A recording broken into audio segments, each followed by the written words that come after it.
وتقيم الصلاة وتؤتي الزكاة وتصوم رمضان وتحج البيت إن استطعت إليه سبيلا.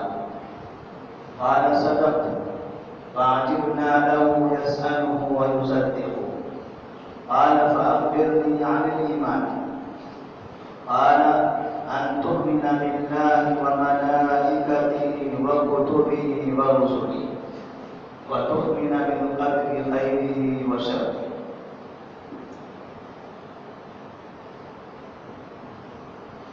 محترم حاضرین، اللہ تبارک و تعالیٰ نے دنیا کے تمام انسانوں کو اس پر ایمان لانے کا حکم دیا ہے۔ اللہ تعالیٰ پر ایمان یہ ہر انسان کے لیے ضروری ہے، اور انسان کو دنیا میں امن ایمان سے ہی حاصل ہو سکتا ہے۔ اللہ تبارک و تعالیٰ نے انسانوں کی تقسیم قرآن مجید میں 3 حصوں میں کی ہے۔ ایک ایسے انسان جو اللہ پر ایمان رکھتے ہیں، وہ انسان جو اللہ تبارک و تعالیٰ پر ایمان نہیں کرتے، اور تیسرے وہ انسان جو ان دونوں کے درمیان میں ہوتے ہیں، نہ ان کا ایمان صحیح دکھائی دیتا ہے اور نہ ان کے پاس کبھی کبھار کفر ظاہر ہوتا ہے۔ ایک انسان کو انہیں دیکھ کر دھوکہ ہوتا ہے کہ اس کا ایمان ہے یا نہیں ہے، اور اللہ تبارک و تعالیٰ نے انسانوں کی ان تینوں قسموں کا تذکرہ کر کے تینوں کا انجام بھی بتا دیا کہ جو اللہ پر ایمان رکھتا ہے اس کے لیے دنیا و آخرت میں کامیابی ہے، جو اللہ پر ایمان نہیں رکھتا وہ دونوں جگہ پر برباد ہوگا۔ اور وہ لوگ جو تیسری قسم میں سے ہیں، جن کا ایمان اور ظاہر نہیں ہے، وقت آنے پر کبھی ادھر اور مفاد لے کر کبھی ادھر چلے جاتے ہیں، تو ایسے لوگوں کے بارے میں اللہ تبارک و تعالیٰ نے سورۃ البقرہ کی ابتدائی آیات میں بڑی تفصیل کے ساتھ ان کا تذکرہ کیا ہے۔ اور اللہ تبارک و تعالیٰ ایسے لوگوں کو منافقین کر ڈالتا ہے، اور منافقین کے بارے میں اللہ تبارک و تعالیٰ فرماتے ہیں ان المنافقین فی الدرک الاسفل من النار۔ منافقین جہنم کے سب سے نچلے درجے میں ہوں گے۔ دنیا میں ہم جتنے لوگوں کو دیکھتے ہیں وہ کہیں نہ کہیں ان 3 قسموں میں سے ایک قسم نظر آتے ہیں۔ یا تو ان کا ایمان مکمل طور پر اللہ پر ہے، جیسے وہ دعویٰ کرتے ہیں ویسے عمل بھی کرتے ہیں۔ کچھ ایسے ہیں جو اللہ کا انکار کرتے ہیں کہ اللہ کچھ نہیں ہے، ہماری روزی ہماری زندگی الگ الگ چیزوں کے ہاتھوں میں ہے، اللہ کے ہاتھ میں نہیں ہے۔ اور وہ اس بات کا یقین بھی نہیں کرتے کہ اللہ تبارک و تعالیٰ ہمیں مرنے کے بعد دوبارہ زندہ کرنے پر قادر ہے۔ تو ان کے دلوں میں اللہ تعالیٰ سے محبت نہیں، اور ان کے پاس اللہ تعالیٰ کا خوف بھی نہیں۔ تو اس طرح کے انسان بھی دنیا میں ہم کو نظر آتے ہیں، جن کو ہم اپنی عام زبان میں کافر کہتے ہیں یا غیر مسلم کہہ دیتے ہیں۔ اور تیسرے قسم کے افراد جو منافقین کہا گیا ہے، ایسے افراد مسلمانوں کے درمیان میں ہوتے ہیں، ایسے لوگوں میں ہوتے ہیں جو دعویٰ کرتے ہیں کہ ہم مومنین ہیں، ہم اللہ تعالیٰ پر ایمان رکھتے ہیں۔ کافرین کا عمل بالکل واضح ہے،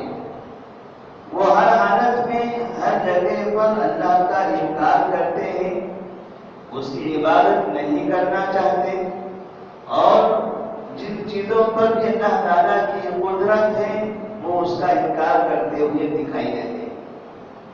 لیکن جو لوگ اللہ پر ایمان رکھنے کا دعویٰ کرتے ہیں، ان کے درمیان میں کچھ ایسے لوگ ہوتے ہیں جو زبان سے دعویٰ کرتے ہیں کہ ہم اللہ کی عبادت کرتے ہیں، ہمیں اللہ نے پیدا کیا ہے، ہمیں اللہ تعالیٰ روزی دیتا ہے، اور آخرت پر یقین کرتے ہیں کہ اللہ تبارک و تعالیٰ ہمیں دوبارہ زندہ کرے گا، ہمارا حساب و کتاب لے گا۔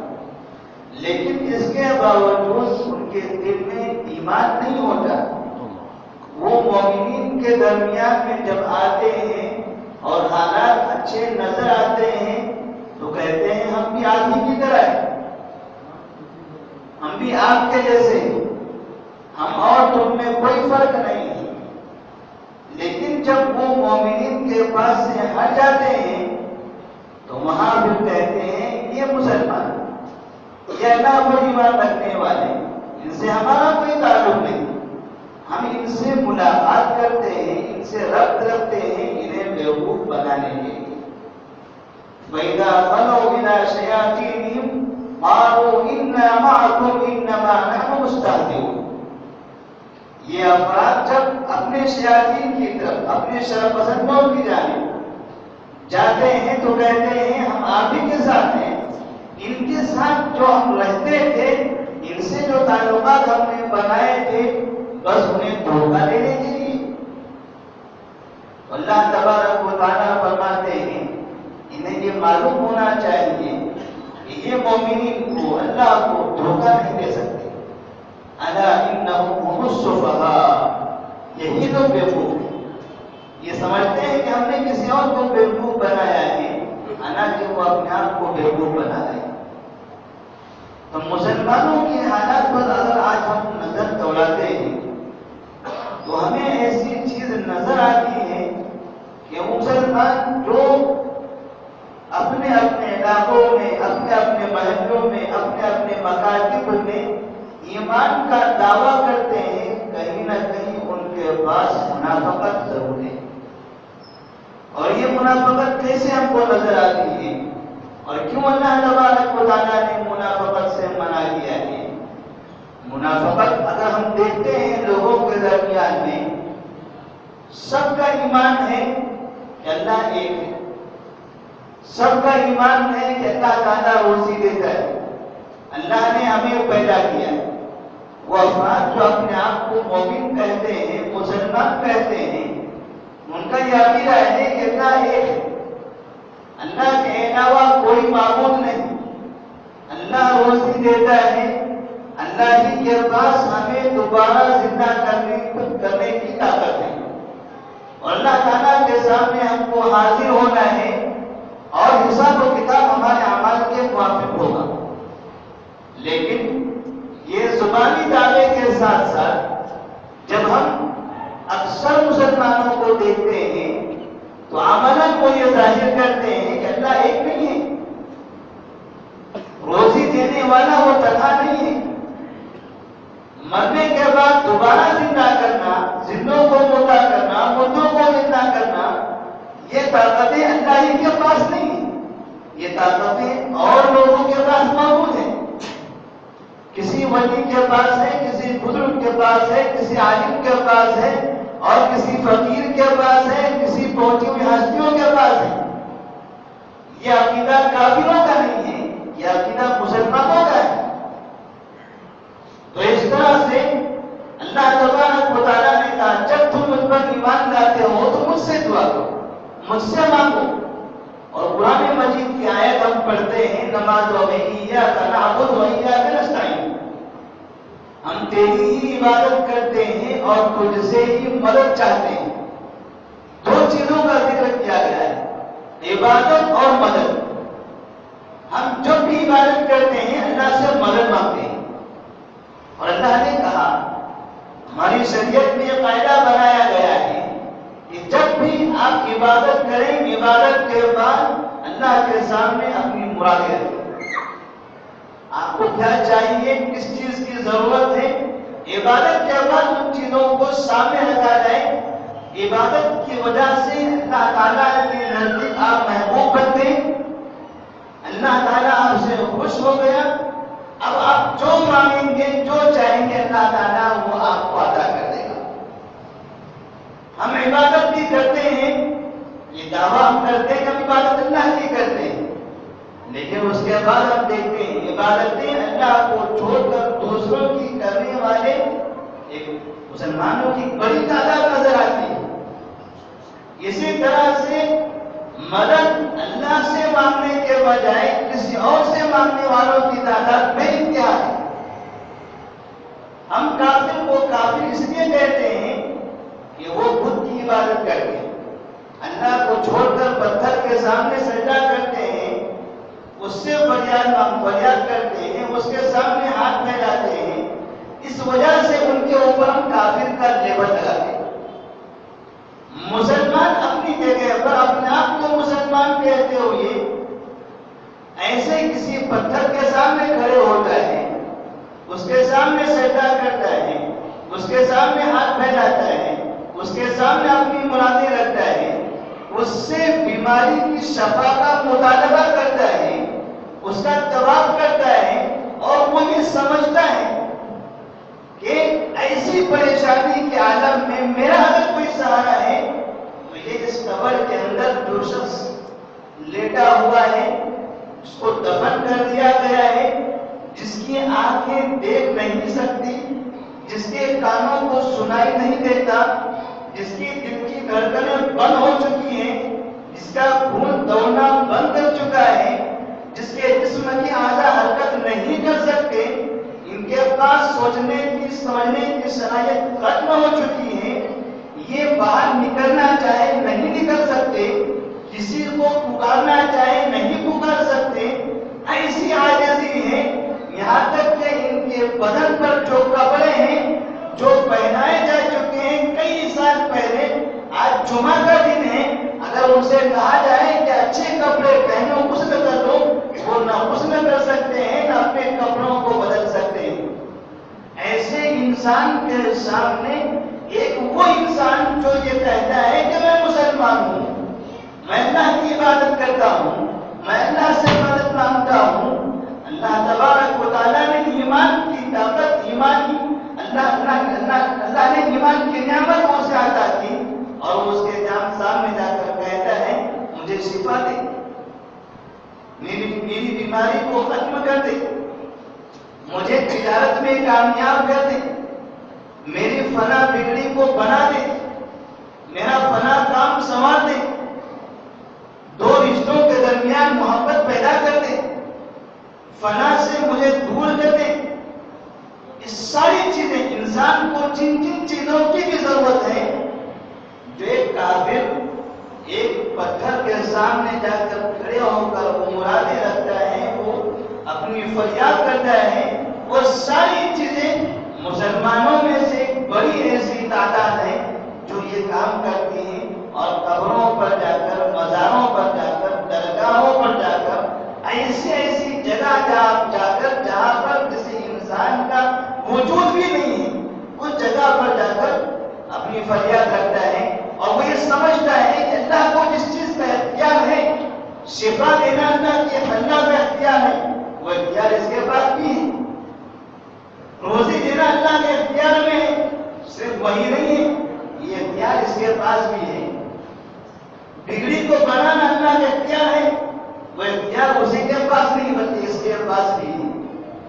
تو اس طرح سے منافقین, جب ہم قرآن میں اس کا تذکرہ پڑھتے ہیں تو لوگ سوال کرتے ہیں کہ منافقین کون ہے, یہ منافقین کہاں سے آئے, کون شخص ہے, کون سا ایسا گروہ ہے, کون سا ایسا فرقہ ہے جس کا نام ہو کہ یہ منافقین ہے.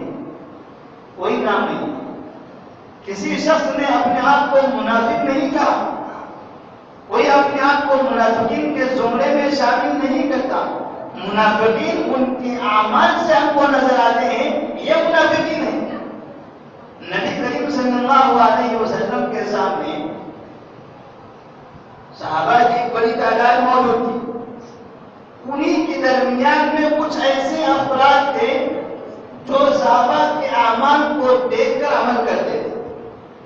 صحابہ مسجد میں جا کر نماز پڑھتے، یہ بھی پیچھے سے آہستہ آہستہ مسجد میں پہنچ جاتے.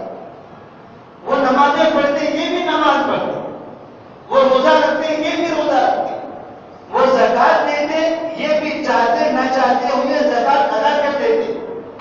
اور اس طرح سے وہ سارے کام کرتے تھے جو صحابہ رضی اللہ تعالیٰ عنہ کرتے تھے.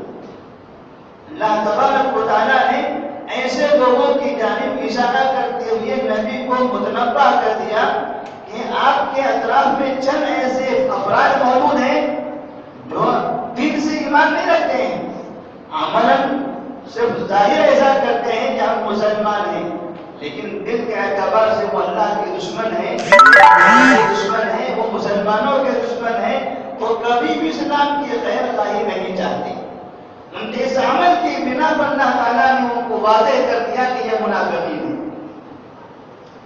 اللہ تبارک و تعالیٰ نے ایمان ایک بڑی نعمت بنائی ہے، اور جس کو ایمان ملتا ہے، جو شخص ایمان کا صحیح استعمال کرتا ہے، وہ دنیا کا سب سے کامیاب انسان ہے. اور جو شخص ایمان رکھتا ہے، اس کے دل میں قوی ایمان ہو، وہ دنیا کے اندر ہر جگہ امن سے زندگی گزارتا ہے. ایمان والوں کو کوئی تکلیف نہیں ہوتی، اور ایمان پر جو تکلیف نظر آتی ہے وہ حقیقت میں تکلیف نہیں ہوتی، وہ اللہ کی جانب سے رحمت ہوتی ہے. عجبا لعبد المؤمن ان امرہ کلہ خیر ان اصابتہ سراء شکر وان اصابتہ ضراء صبر. مومن کا حال بڑا عجیب ہے، بہت اچھا کام ہے. ان کی حالت بڑی اچھی ہے. کس طرح سے کہ اگر کوئی خوشحالی ہو، اچھائی ہو، تجارت میں برکت ہو، صحت اچھی ہو، ساری نعمتیں حاصل ہو رہی ہیں، ان اصابتہ سراء شکر، تو وہ ہمیشہ اللہ کا شکر ادا کرتا رہتا ہے. وان اصابتہ ضراء صبر، اور جب بھی کوئی پریشانی لاحق ہوتی ہے، جو بظاہر پریشانی دکھائی دیتی ہے، تو اس پر فوراً وہ صبر کرتا ہے. اللہ تبارک و تعالیٰ اس پریشانی کو اس کے لیے نعمت بنا دیتا ہے، اور یہ پریشانی اس کے لیے ثواب کا، خیر کا اور آخرت میں بہترین مقام کا سبب بن جاتا ہے. تو اس طرح سے ایمان اللہ تبارک و تعالیٰ کی جانب سے بڑی نعمت ہے. اور نبی کریم صلی اللہ علیہ وسلم نے جبرائیل علیہ السلام کے سامنے کی. جبرائیل علیہ السلام ایک مرتبہ آپ صلی اللہ علیہ وسلم کے پاس آئے. عمر فاروق رضی اللہ تعالیٰ عنہ سے روایت ہے، کہتے ہیں ایک شخص آئے، ان کے کپڑے بالکل سفید تھے، بال بالکل کالے نظر آ رہے تھے، بدن پر، شکل و صورت پر کوئی تھکاوٹ، کوئی پریشانی کے آثار نہیں تھے، اور ہم میں سے کوئی ان کو پہچانتا بھی نہیں تھا. وہ آپ صلی اللہ علیہ وسلم کے قریب پہنچے اور بالکل ادب کے ساتھ آپ کے سامنے دو دانوں ہو کر بیٹھ گئے، اور انہوں نے اپنے ہاتھ کو نبی صلی اللہ علیہ وسلم کے گھٹنوں پر اور کہا، یا محمد اخبرنی مل اسلام، مجھے بتائیے اسلام کیا ہے. صحابہ رضی اللہ تعالیٰ عنہ بیٹھے ہوئے ہیں، عمر فاروق رضی اللہ تعالیٰ عنہ بھی موجود ہیں. وہ شخص آتے ہیں اور کہتے ہیں، یا محمد بتاؤ اسلام کس کو کہتے ہیں. نبی سے سوال کیا جا رہا ہے. آپ فرماتے ہیں، الاسلام ان تشہد ان لا الہ الا اللہ وان محمدا رسول اللہ. اس بات کی گواہی دینا کہ اللہ تعالیٰ کے علاوہ کوئی معبود نہیں، محمد صلی اللہ علیہ وسلم اللہ کے رسول ہیں. وتقیم الصلاۃ، اور تم نماز قائم کرو، وتؤتی الزکاۃ، اور تم زکات دیتے ہو، وتصوم رمضان، اور رمضان کے روزے رکھو، وتحج البیت ان استطعت الیہ سبیلا، اور جب آپ کے پاس استطاعت آ جائے، طاقت ہو، تو ایسی حالت میں بیت اللہ کا حج کرنا. عمر فاروق رضی اللہ تعالیٰ عنہ کہتے ہیں، نبی نے اس سوال کا جواب دیا. وہ شخص سوال کا جواب سننے کے بعد کہتے ہیں، صدقت، آپ بالکل صحیح کہہ رہے ہیں. تو ہمیں تعجب ہوا، یہ سوال بھی کر رہے ہیں اور جواب میں کہہ رہے ہیں کہ آپ بالکل صحیح کہہ رہے ہیں. مطلب اس کا یہ ہوا کہ یہ سوال کرنے والے پہ جواب پہلے سے معلوم ہے، تبھی تو کہہ رہے سچ کہا ہے. پھر انہوں نے دوسرا سوال کیا آخر ایمان ایمان اب بتائیے ایمان کیا ہے؟ تو آپ نے فرمایا تؤمن باللہ ایمان یہ ہے کہ تم اللہ پر ایمان لاؤ وملائکتہ اس کے فرشتوں پر ایمان لاؤ وکتبہ اس کی کتابوں پر ایمان لاؤ ورسلہ اور اس کے رسولوں پر ایمان لاؤ اور والیوم الآخر اور آخرت کے دن پر ایمان لاؤ وتؤمن بالقدر خیرہ وشرہ اور اچھے اور برے تقدیر پر ایمان لاؤ. تو نبی کریم صلی اللہ علیہ وسلم کا یہ سبھی سوال کا یہ جواب جیسے ہی جبرائیل علیہ السلام نے سنا پھر کہا کہ آپ صحیح کہیں. تو جبرائیل علیہ السلام نے آ کر ایمان کی جو تعریف اور اسلام کی جو تعریف آپ سے پوچھی ہے وہ حقیقت میں نبی کی زبان سے ابلوا کر صحابہ کو نصیحت کرنا مقصود تھا, صحابہ کو تعلیم دینا مقصود تھا. محدثین نے اس حدیث کو نقل کرنے کے بعد لکھا ہے کہ کوئی بھی انسان اسلام قبول کرنا چاہتا ہو, ایمان لانا چاہتا ہو, ایسی حالت میں اس کے لیے تعلیم ضروری ہے, علم حاصل کرنا ضروری ہے. بغیر علم کے ہم نہ اسلام کو صحیح سمجھ سکتے ہیں اور نہ ایمان کو صحیح سمجھ سکتے ہیں. اور یہاں پر خاص طور پر جمعہ کے اعتبار سے کہ جبرائیل علیہ السلام جس شکل و صورت کے ساتھ نبی کے سامنے حاضر ہوئے تھے, عمر فاروق رضی اللہ تعالیٰ عنہ کہتے ہیں کہ ہم نے دیکھا کہ ان کے کپڑے بالکل سفید تھے. جبرائیل علیہ السلام سفید کپڑوں کو پسند کرتے تھے اور آپ کے بال بالکل کالے تھے. یعنی بالوں کا کالا ہونا یہ صفائی کی علامت ہے کہ آپ کہیں سے آئے ہوئے ہوں, بال بکھرے ہوئے ہوں, بالوں پر دھول لگتا ہے تو بال کا کالا رنگ تھوڑا سا پھیکا پڑ جاتا ہے. اور پھر انتہائی ادب کے ساتھ آ کر آپ کے سامنے بیٹھے. اور جب بھی جمعہ کا وقت آ جائے, خاص طور پر جمعہ کے فضائل کے سلسلے میں جب خطبہ دیا جاتا ہے تو کہتے ہیں کہ جمعہ کی نماز پڑھنے کے لیے حاضر ہوں تو اچھے کپڑوں کا استعمال کریں. یہ نبی کی سنت رہی ہے. نبی صلی اللہ علیہ وسلم بقیہ نمازوں کے مقابلے میں جمعہ کی نماز کے لیے اچھے کپڑوں کا انتخاب کرتے تھے. ایسے کپڑے پہن کر آتے تھے جو کپڑے وہ عام دنوں میں نہیں پہنتے تھے, جن کپڑوں میں اچھی شکل و صورت اور زیادہ ابھر کر آتی تھی. وہ ایسے کپڑے پہنتے تھے جو کپڑے کبھی کسی بڑے مہمان کے استقبال میں پہنتے ہیں. عام حالات میں کپڑے الگ, لیکن جمعہ کی نماز کے لیے, عیدین کی نماز کے لیے اچھے کپڑوں کا استعمال ہے. اور خاص طور پر ایسے کپڑے جو آپ کو پسند تھے, اور وہ کپڑے ہیں سفید کپڑے. یہ جمعہ کے آداب میں سے بھی ہے کہ ہم بھی جب جمعہ کی نماز پڑھنے کے لیے مسجد میں آئے تو جمعہ کے دن کم سے کم عام دنوں کے مقابلے میں اچھے کپڑے پہننے کی کوشش کریں. عام جو لباس ہے اس لباس سے ہمارا لباس مختلف ہو, ایسا لباس ہو جو لباس ہم کسی بڑے سے ملاقات کرنے کے لیے اچھا استعمال کرتے ہیں. اور اسی طرح سے صفائی کا بھی اہتمام ہونا چاہیے. نبی صلی اللہ علیہ وسلم نے جمعہ کے دن خصوصی طور پر غسل کرنے کا حکم دیا اور آپ نے کہا غسل یوم الجمعہ واجب علی کل محتلم, ہر بالغ شخص پر جمعہ کے دن غسل کرنا واجب ہے. جمعہ ہی کے دن غسل کیوں؟ اس لیے کہ جمعہ کے دن ایک بڑی عبادت کرنے کے لیے مسجد میں حاضر ہونا ہے. آپ صلی اللہ علیہ وسلم نے دیکھا صحابہ مسجد میں جمعہ کی نماز پڑھنے کے لیے آتے تھے. کوئی اپنی دکان سے, کوئی بازار سے, کوئی کھیتیوں کا کام کر کے اور کوئی اونٹوں کو چرا کر, بکریاں چرا کر, سب اپنے اپنے کاموں سے فارغ ہو کر مسجد میں آتے ہیں. اور مسجد میں آنے کے بعد ان کے کام کی وجہ سے جو ان کے بدن پر پسینہ لگا ہوا تھا, یہاں جب بیٹھتے ہیں تو پسینے سے بدبو نکلتی ہے. تو نبی صلی اللہ علیہ وسلم فرماتے ہیں کہ آج کے بعد سے جب بھی آپ جمعہ کے دن مسجد میں آئے تو مکمل طور پر غسل کر کے آئے. اس لیے کہ پسینے کی بدبو جو کوئی مسجد میں پھیلتی ہے اس سے انسانوں ہی کو نہیں بلکہ فرشتوں کو بھی تکلیف ہوتی ہے.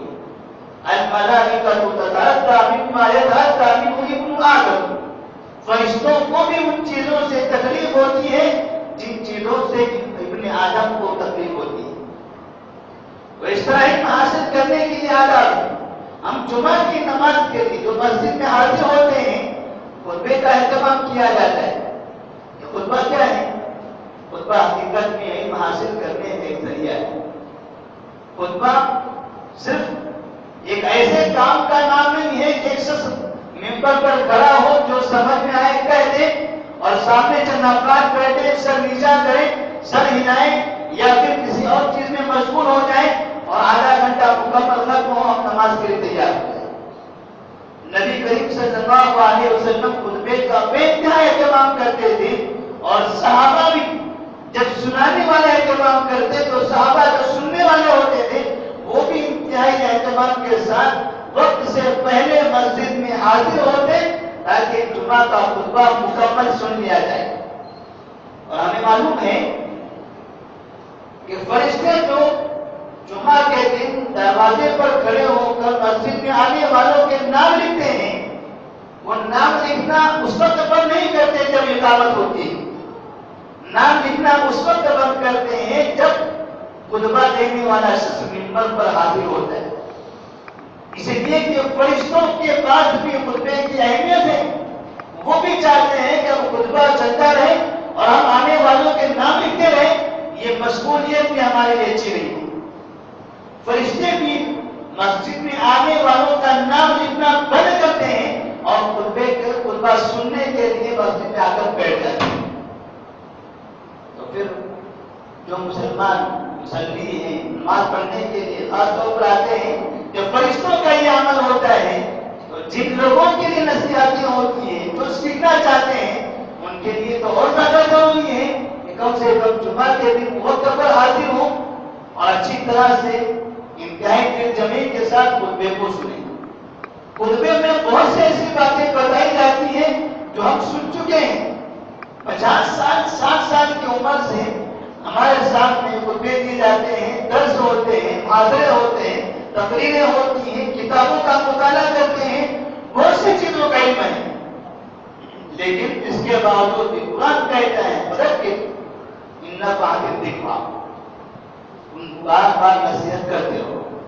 یہ بار بار کی نصیحتیں انسان کے دلوں کو موت کر دیتی ہیں اور جو چیزیں ان کو یاد تھی اس کی یاد دہانی ہوتی ہے. جو یاد ہونے کے بعد بھول چکے تھے اسے دوبارہ یاد دلایا جاتا ہے اور پھر ان کو ان کی صحیح رہنمائی کی جاتی ہے تاکہ وہ اب صحیح راستے پر آ جائے. ورنہ علم انسانوں کے پاس بہت ہوتا ہے لیکن کبھی کبھار کچھ ایسا واقعہ, کوئی ایسی آیت, کوئی ایسی بات ان کو سنائی پڑتی ہے کہ جس کی وجہ سے ان کی زندگی میں اختلاف پیدا ہوتا ہے. تو جبرائیل علیہ السلام آ کر نبی صلی اللہ علیہ وسلم کے سامنے بیٹھ جاتے ہیں. بیٹھنے کا جو طریقہ بتایا گیا اس حدیث میں, اس حدیث کو حدیث جبرائیل کہتے ہیں. بیٹھنے والے فرشتوں کے سردار جن کے سامنے بیٹھا جا رہا ہے وہ رسولوں کے سردار, پیغمبروں کے سردار سید المرسلین صلی اللہ علیہ وسلم. دو شخص آمنے سامنے بیٹھے ہوئے ہیں, ایک ہے سکھانے والے, ایک ہے سیکھنے والے. اور حدیث جبرائیل کے اندر سکھانے والے کے سامنے سیکھنے والے کے بیٹھنے کا ذکر کیا گیا ہے. یہ نہیں کہا گیا کہ پیغمبر کیسے بیٹھے ہوئے تھے, اس لیے کہ معلم ہے, استاد ہے. یہ ذکر کیا گیا ہے کہ شاگرد سامنے آ کر کیسے بیٹھے ہیں, جو علم حاصل کرنا چاہتے ہیں ان کے بیٹھنے کی کیفیت کیسی ہے. وہ آئے اور بالکل ادب کے ساتھ نبی کے سامنے بیٹھ گئے. گھٹنے سے بالکل اپنا گھٹنا قریب کر لیا اور ایسے خاموشی کا اظہار کیا اور پھر اس کے بعد اپنے ہاتھوں کو نبی کے قدموں پر, نبی کے گھٹنوں پر رکھ دیا اور پھر اتنے احترام کے ساتھ کہا یا محمد اخبرنی مل اسلام, اے محمد مجھے بتائیے اسلام کیا ہے. بہت بڑا عجیب و غریب ادب ہے. اس ادب سے آج مسلمان عالم ہو چکے ہیں. کسی بھی اہل علم کے سامنے ہم جانتے ہیں کوئی بات کرنا ہوتا ہے, بڑی جہالت کا مظاہرہ کیا جاتا ہے, جلد بازی کا مظاہرہ ہوتا ہے, جلدی بتائیے ہم کو جانا ہے. بیٹھنے کا طریقہ نہیں ہوتا، اور کم سے کم زبان جب سوال کرنے کے لیے کھل پڑتی ہے تو ایسا نہیں ہوتا کہ یہ سوال کر رہے ہیں، ایسا لگتا ہے جیسے یہ قرضے کا مطالبہ کر رہے ہیں کہ ہم نے آپ کو قرضہ دیا تھا کب دے دیں۔ اگر یہ آداب محفوظ نہیں رکھے گئے تو اللہ تبارک و تعالیٰ علم سے محروم کر دے گا۔ علم اربا محدثین کرام جنوں کی تفسیر ہم پڑھتے ہیں، جن کی سیرتوں کا مطالعہ کرتے ہیں، کسی کی سیرت میں ایسا ذکر نہیں ہے کہ انہوں نے کبھی اپنے پڑھانے والے اپنے استاد کے سامنے کبھی ایسی حرکت کی ہو کہ جس حرکت کی بنا پر اس کے استاد ناراض ہو گئے۔ امام شافعی رحمہ اللہ اپنے بڑے امام اپنے استاد کے سامنے دو سانو ہو کر بیٹھتے تھے، اور ان کی یہ ہمت نہیں ہوتی تھی کہ استاد کے سامنے بیٹھ کر پانی کا گلاس لوں اور پیوں۔ پانی پینا غلط نہیں ہے، سنت کے مطابق پانی پیا جا رہا ہے، استاد کے سامنے پانی پینا اسلام میں حرام نہیں ہے۔ امام شافعی رحمہ اللہ یہ سمجھتے ہیں کہ میرے استاد جن سے میں علم حاصل کرتا ہوں، ان کے سامنے اگر میں پانی لے کر پیتا رہوں تو اس طرح سے یہ سمجھ میں آئے گا کہ میں ان کی باتوں سے بے توجہ ہوں، میں اپنے الگ کاموں میں مشغول ہو چکا ہوں، میں اپنا پیٹ بھرنا چاہتا ہوں، جبکہ یہاں مجھے علم حاصل کرنا ہے۔ اور ہم پانی پیتے رہیں گے، پینے سے جو گھونٹ کی آواز آتی ہے، گڑگڑاہٹ کی جو آواز باہر نکلتی ہے، کہیں ایسا نہ ہو کہ میرے استاد کسی کام میں مشغول ہو اور اس آواز کی وجہ سے انہیں تکلیف ہو۔ کتاب سامنے لے کر بیٹھتے تھے تو کتاب کے جو پیپر ہوتے ہیں جن کو پلٹانے سے ایک آواز پیدا ہوتی ہے، کہتے ہیں کہ میں پلٹانا ہوتا تھا تو انتہائی ایسی باریکی کے ساتھ پلٹاتا تھا کہ اس کی آواز باہر نہیں نکلتی تھی، ورنہ اگر نکلنے کا اندیشہ ہوتا تو کتاب ایسے رکھ دیتا، کہیں ایسا نہ ہو کہ میرے استاد کو تکلیف ہو جائے۔ وہ علماء نے، وہ ائمہ نے اپنے اساتذہ کے، اپنا علم، اپنے علماء کا یہ ادب کیا، یہ احترام کیا، تب جا کر اللہ تعالیٰ نے ان کو امام بنایا۔ وہ خود وقت کے امام بنے، اور آج بھی دنیا ان کو امام شافعی کہتے ہیں، اور جب بھی امام شافعی کا نام آتا ہے تو مسلمان کہتے رحمہ اللہ، اللہ تعالیٰ جو ان کو رحمت نازل ہو۔ علم حاصل کرنے کا طریقہ، تو جمعہ کی نماز کے لیے جب مسجد میں حاضر ہوتے ہیں، خطبہ سنتے ہیں، یہ بھی حقیقت میں علم کا ایک مسجد محفل ہے، ایک درس ہے جو سکھایا جاتا ہے، سمجھایا جاتا ہے۔ سکھانے والا چاہے کوئی بھی ہو، چھوٹا ہو بڑا ہو، کسی بھی علاقے کا ہو، علم ہے اللہ تبارک و تعالیٰ کی جانب سے۔ اللہ تعالیٰ نے جس کو علم دیا ہے اس کے لیے ضروری ہے کہ وہ ان لوگوں تک پہنچائے، اور دوسروں کے لیے ضروری ہے کہ وہ علم حاصل کرتے رہے۔ یہاں پر علم جس نے حاصل کیا وہ کون تھے؟ جبریل علیہ السلام، وہ بھی ایک اونچے مقام والے۔ علم حاصل کرنا کمتر کام نہیں ہے، علم حاصل کرنے والوں کا درجہ بہت اونچا ہے۔ علم حاصل کرنے والوں کا، اساتذہ کے سامنے بیٹھنے والوں کا درجہ بہت اونچا ہے۔ اسی لیے نبی فرماتے ہیں ان الملائکۃ لتذهب اجنحتها لطالب العلم، فرشتے علم حاصل کرنے والوں کے لیے اپنے پروں کو بچھا دیتے ہیں۔ علماء کے بارے میں نہیں، پڑھانے والوں کے بارے میں نہیں، یہ پڑھنے والوں کے بارے میں، سیکھنے والوں کے بارے میں، سننے والوں کے بارے میں، یہ فرشتے ان کے لیے اپنے پروں کو بچھا دیتے ہیں۔ لا يستغفر له من في السماوات والارض حتى الحيتان في الماء۔ اور جب ہم علم حاصل کرنے کے لیے بیٹھتے ہیں، جمعہ کے خطبوں میں ہم بیٹھتے ہیں، تو نبی فرماتے ہیں يستغفر له من في السماوات والارض حتى الحيتان في الماء۔ آسمان اور زمین کی تمام مخلوقات ان کے لیے ان کے گناہوں کی مغفرت کا اللہ سے مطالبہ کرتی ہے، اے اللہ ان کے گناہوں کو معاف کر دے۔ آسمان اور زمین کی ساری مخلوق کی دعا کرتے رہتی ہیں کہ ان کے گناہ معاف ہو جائے۔ کیوں؟ اس لیے کہ علم حاصل کرنے کے لیے بیٹھے ہیں۔ یہاں تک کہ سمندر کی مچھلیاں بھی علم حاصل کرنے والوں کے لیے دعائیں کرتی ہیں۔ علم حاصل کرنے والوں کا کتنا بڑا مقام ہے۔ ہم جمعہ جمعہ کے خطبات، جمعہ کا درس یا جمعہ کی جو فضیلتیں ہیں، ان کو چھوڑ کر کے اگر اتنی سی بات پر ہم غور کریں تو شاید پھر کبھی ہم اس فضیلت کو نہ چھوڑ سکیں۔ اللہ تبارک و تعالیٰ نے علم حاصل کرنے اور سیکھنے سکھانے میں بڑی برکت دی اور اس کے اندر بڑا احترام، بڑا ادب ہے، بڑی محبت ہے۔ علم حاصل کرنے سے انسان کا دل ایمان سے بھر جاتا ہے، اور ایمان کی تعریف سے متعلق ہم نے شروع میں حدیث پڑھی تھی۔ ہمارا مقصد تھا ایمان کی تعریف، اللہ پر ایمان کس کو کہتے ہیں، رسولوں پر ایمان کس کو کہتے ہیں، لیکن علم کی حالات پر بات طویل ہوگی۔ اللہ تبارک و تعالیٰ سے دعا ہے کہ اللہ تبارک و تعالیٰ ہمیں صحیح علم حاصل کرنے کی توفیق عطا فرمائے، علماء کا احترام کرنے کی توفیق دے، علم کا احترام کرنے کی توفیق عطا فرمائے۔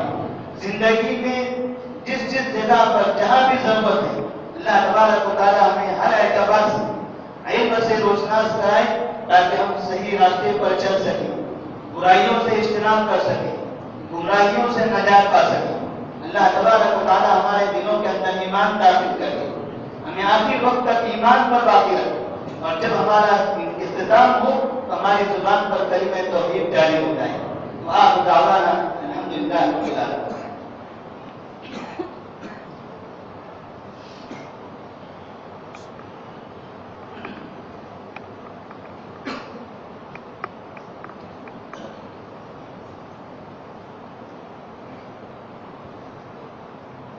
الحمد لله نحمده ونستعينه ونستغفره ونعوذ بالله من شرور انفسنا ومن سيئات اعمالنا، من يهده الله فلا مضل له ومن يضلل فلا هادي له، واشهد ان لا اله الا الله وحده لا شريك له، واشهد ان محمدا عبده ورسوله، اما بعد فإن خير الحديث كتاب الله، وخير الهدي هدي محمد صلى الله عليه وسلم، وشر الأمور محدثاتها، وكل محدثة بدعة، وكل بدعة ضلالة، وكل ضلالة في النار۔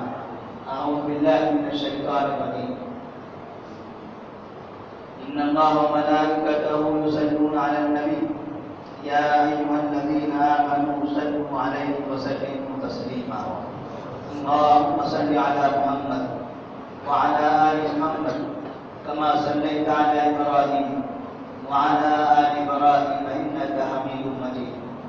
اللهم بارك على محمد وعلى آل محمد كما باركت على إبراهيم وعلى آل إبراهيم إنك حميد مجيد۔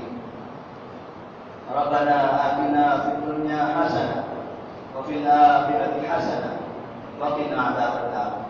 عباد الله رحمني ورحمكم الله، إن الله يأمر بالعدل والإحسان وإيتاء ذي القربى وينهى عن الفحشاء والمنكر والبغي يعظكم لعلكم تذكرون۔ اذكروا الله يذكركم وادعوه يستجب لكم، ولذكر الله تعالى أعلى وأولى وأجل وأحمد وأكبر۔